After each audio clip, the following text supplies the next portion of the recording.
বাংলাদেশের ইতিহাসের গতি পর্যালোচনা করলে দেখা যায়, প্রতিবার যখন ক্ষমতার বিপর্যয় ঘটেছে এবং রাজকীয় রাজনৈতিক শক্তি ধুলোয় লুটিয়েছে, তখন সাধারণ নেতাকর্মীদের উপর দিয়ে দমনপীড়নের স্টিম রোলার চলে গেছে। সচিবালয়ে খোঁজ নিলেই দেখা যায়, বিগত ১.৫ দশক যারা আওয়ামী লীগের উচ্ছিষ্ট ভোগ করেছেন, তারাই এখন ভোল পাল্টে বর্তমান কাঠামোর নিয়ন্ত্রণ নিতে শুরু করেছেন।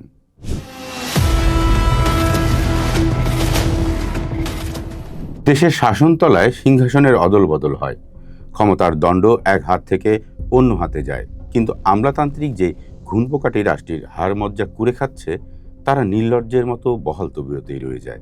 এই সেই আমলাতন্ত্র যারা গত ১.৫ দশক আওয়ামী লীগের হয়ে কাজ করেছে। এই আমলাতন্ত্রের উপর ভর করেই শেখ হাসিনা পরপর ৩টি জনগণের অংশগ্রহণ ছাড়া নির্বাচন সম্পন্ন করার দুঃসাহস দেখিয়েছিলেন। ২০১৪, ২০১৮ ও ২০২৪ সালের সেই নির্বাচনগুলো নিয়ে আন্তর্জাতিক ও অভ্যন্তরীণ অঙ্গনে আজও তীব্র বিতর্ক ও ঘৃণা রয়েছে। সবচেয়ে বড় বাস্তবতা হলো, এই কলঙ্কিত নির্বাচনগুলোতে মাঠ পর্যায়ে ডিসি ও ইওনোরাই রিটার্নিং অফিসার এবং সহকারী রিটার্নিং অফিসার হিসেবে যাবতীয় কারচুপির প্রধান কারিগর হিসেবে দায়িত্ব পালন করেছেন। সেই সব আমলাদের শাস্তি দেওয়া তো দূরের কথা, তাদের ন্যূনতম শৃঙ্খলার মধ্যে আনার আগেই তারা জার্সি চেঞ্জ করে ফেলেছে। সরকারি আমলারা এককালে দাপুটে ছাত্রলীগ নেতার মতো আচরণ করতেন, তারাই আবার ৫ আগস্টের পর এখন রাতারাতি ভোল পাল্টে জামাত বা শিবিরের ছদ্মবেশ ধরেছেন। কিংবা ডক্টর ইউনূসের তথাকথিত সুশীল কাতারে মিশে গিয়ে পিঠ রক্ষার দেওয়াল খুঁজছেন। আর ফেব্রুয়ারির নির্বাচনের পর সেই আমলারাই বিএনপি রূপে ফিরে এসেছেন। আমলারা ক্ষমতার রাজকীয় মধু পান করবে, কিন্তু দায় মুক্তির মিছিলে বিষাক্ত হুলের কামড় নিতে তারা মোটেই রাজি নয়। বাংলাদেশের ইতিহাসের গতি পর্যালোচনা করলে দেখা যায়, প্রতিবার যখন ক্ষমতার বিপর্যয় ঘটেছে এবং রাজকীয় রাজনৈতিক শক্তি ধুলোয় লুটিয়েছে, তখন সাধারণ নেতাকর্মীদের উপর দিয়ে দমনপীড়নের স্টিম রোলার চলে গেছে। জেলের ভাত আর সামাজিক নিগ্রহই হয়েছে রাজনৈতিক কর্মীদের ললাট লিখন। কিন্তু একটি বিশেষ স্বার্থন্বেষী গোষ্ঠী সব সময় সব ধরনের জবাবদিহিতার ঊর্ধ্বে রয়ে গেছে, আর তারা হলো আমলাতন্ত্র।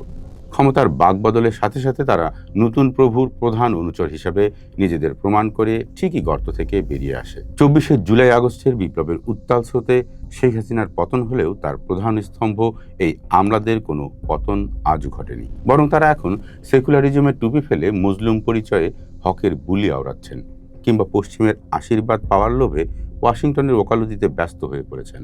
এই আমলাতন্ত্র মূলত জাতির কাঁধে সিন্দাবাদের ভূত হয়ে সওয়ার হয়ে আছে।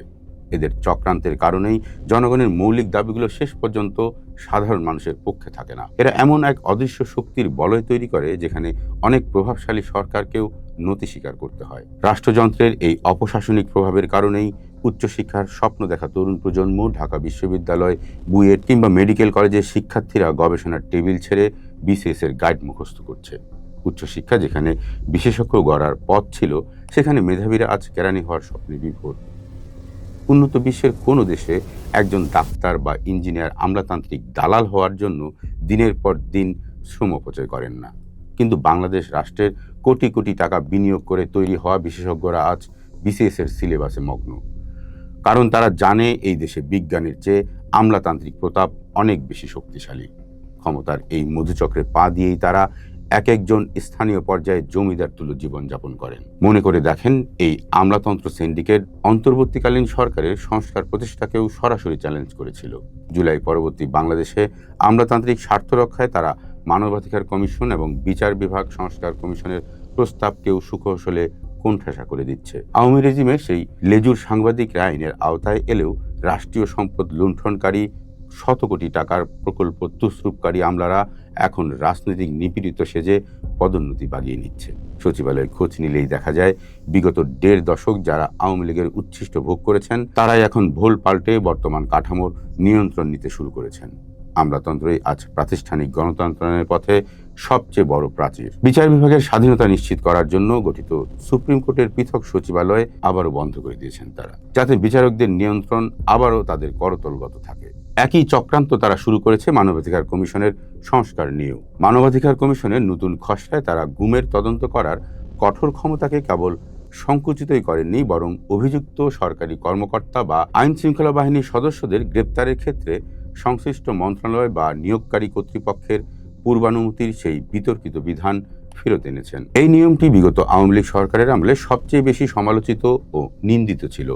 বিএনপি সরকারের সময়েও যদি এই একই দায় মুক্তির নিয়ম পুনর্বহাল করা হয়, তবে তা হবে জনগণের সাথে মশকরার শামিল। আমলাতান্ত্রিক এই স্বার্থপরতা নিয়ে টিআইবির নির্বাহী পরিচালক ইফতেখারুজ্জামান ঠিকই বলেছেন, দেশের গণতন্ত্রায়নের পথে প্রধান বাধাটি আসছে পোশাকধারী ও সিভিল আমলাদের ভেতর থেকেই। জনগণের বিপ্লবী উত্থান থেকে জন্ম নেওয়া সরকারকেও এরা কাগুজে কলায় বিভ্রান্ত করতে চায়। যদি এই আমলাতান্ত্রিক জঞ্জাল সরানো না যায়, তবে ভোটের পরে হয়তো সরকার পরিবর্তন হবে, কিন্তু ব্যবস্থার কোনো বদল হবে না। তাই কোনো রাজনৈতিক দল যদি সত্যিই জঞ্জাল সরাতে চায়, তবে এই অতিশয় ধূর্ত আর দায়মুক্ত আমলাতন্ত্রের শেকড় দিয়েই সংস্কার শুরু করতে হবে।